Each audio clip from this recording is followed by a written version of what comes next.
عزیزو، یہ پیار کا نتیجہ ہے، یہ عشق کا نتیجہ ہے کہ نبی چاہتے ہیں کہ ہر محفل میں علی کی بات ہو۔ اپنی محفلوں کو، مجلسوں کو علی کے ذکر سے زینت دو، اور جب علی کی بات ہوگی تو سماج عالی ہوگا، مزاج عالی ہوگا، معاشرہ بلند ہوگا، خود بخود ترقی ہوگی فکر بشر کو۔ صرف اور صرف میں اگر مولا علی کے کلام نہج البلاغہ کو پڑھ لوں جو میری دسترسی میں ہے، تو آپ خود محسوس کریں گے کہ ہم فکری طور پر کتنے بلند ہوتے جا رہے ہیں۔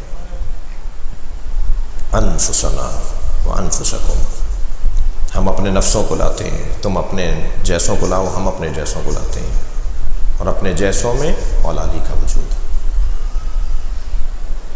علی کو دیکھ کر نبی رو رہے ہیں، یا رسول اللہ آپ کو کسی چیز نے تکلیف پہنچائی؟ فرمایا میں جب تمہیں دیکھتا ہوں تو میں سوچتا ہوں میرے بعد تم پر کیا گزرے گی۔ اے علی، ہاتھ پکڑ کر کہا علی مجھ سے وعدہ کرو، میری وجہ سے تمہیں تکلیفیں اٹھانا پڑیں گی مگر تم تلوار نہیں اٹھاؤ گے۔ یا رسول اللہ، اللہ اور اللہ کا رسول جو چاہتا ہے وہی ہوگا۔ کہ علی وعدہ کرو تمہاری زوجہ پہ ہاتھ اٹھایا جائے گا مگر تم بدلہ نہیں لو گے۔ فرماتے ہیں اگر میں نے رسول اللہ سے عہد نہ کیا ہوتا، اللہ اکبر، 12 مہر لگی ہوئی دستاویزات جبریل لے کر آئے، کہا یا رسول اللہ یہ آپ کے 12 جانشینوں کے احکامات ہیں، اللہ نے آپ کے 12 خلفاء کے احکامات بھیجے ہیں۔ مولا علی نے اپنے حصے کا کھولا، باقی امام حسن کو دے دیے، امام حسن نے اپنے حصے کا کھولا، امام حسین کو۔ ہر امام اپنے اپنے حصے کے احکامات جو اللہ کی مشیت ہے، جو اللہ ان سے چاہتا ہے، انہیں بتا دیا کہ کیا ہونا ہے، تمہیں کیا کرنا ہے، وہ کھولتے تھے اور اس حکم کے مطابق اپنی امامت کے ایام کو گزارتے تھے۔ علی کو پہلے سے پتا تھا، یہ بچہ پوچھتا ہے اس وقت علی کہاں تھے جب دروازہ گر رہا تھا؟ علی وہیں تھے، علی دیکھ رہے تھے، یہی تو امتحان تھا نا علی کا۔ فرماتے ہیں یا علی تلوار نہیں اٹھاؤ گے؟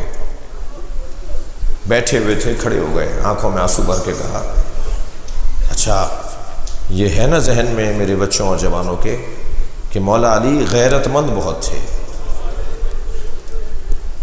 جی، جناب زہرا کی میت جنازہ جب اٹھا رہے تھے تو امام حسن سے پوچھا کہ تابوت کے نیچے کوئی ہے؟ میں ایک سایہ محسوس کر رہا ہوں۔ فرمایا بابا ہماری بہن زینب اماں کو قبر تک پہنچانے ہمارے ساتھ جانا چاہتے ہیں۔ فرمایا تابوت کو رکھ دو، زینب کو گھر پہنچا کے آؤ، میں نہیں چاہتا کہ زینب کا سایہ بھی کوئی دیکھ لے۔ جو علی اپنی بچی کا سایہ بھی، میں نے پڑھا کہ جب نبی کے مزار پر جناب زینب جاتی تھی نا تو رات کی تاریکی میں لے جایا جاتا تھا تاکہ شہر بند ہو جائے اور کوئی اجنبی رستے میں مل نہ جائے، اور اگر مل بھی جائے تو حلقہ بنا کر جناب زینب کو لے کے جاتے تھے۔ امام حسن آگے چل رہے ہوتے تھے، امام حسین پیچھے چل رہے ہوتے تھے، محمد حنفیہ دائیں، عباس بائیں، اس سجا کر اہتمام کے ساتھ جناب زینب کو لے جاتے تھے۔ مولا علی کہاں تھے؟ مولا وہیں تھے، مولا دیکھ رہے تھے۔ تبھی تو مولا کو اول مظلوم کہا گیا ہے، سب سے بڑا مظلوم علی۔ اللہ اکبر۔ ایک صاحب کہنے لگے میں نے اپنی زوجہ کو ایک تماچا مارا، ہمارا جھگڑا چل رہا تھا، انہوں نے مجھے پھر ایک جملہ کہہ دیا، میں نے غصے میں آ کر اپنی زوجہ کو ایک تھپڑ مار دیا۔ 3 دن کے بعد مجھے احساس ہوا کہ مجھے مارنا نہیں چاہیے تھا، تو میں نے اپنی بیوی سے، وہ فرماتے ہیں میں نے اپنی بیوی سے معافی مانگی، مجھے معاف کر دو، میں نے تم پہ ہاتھ اٹھایا۔ تو کہنے لگے میری زوجہ مجھ سے کہتی ہے آئندہ کبھی ایسا ہو تو اتنا خیال کیجیے گا میرے بچوں کے سامنے نہ ماریے گا۔ جب آپ مار رہے تھے میری بیٹی دیکھ رہی تھی، وہ 3 دن سے بخار میں ہے اور کہتی اماں آپ کو بابا نے مارا۔ سنیں گے عزادارو، امام حسن ایک گلی سے نہیں گزرتے تھے، مدینے کی ایک گلی تھی جس سے امام حسن نہیں گزرتے تھے، جب وہ گلی آتی تھی رستہ بدل دیتے۔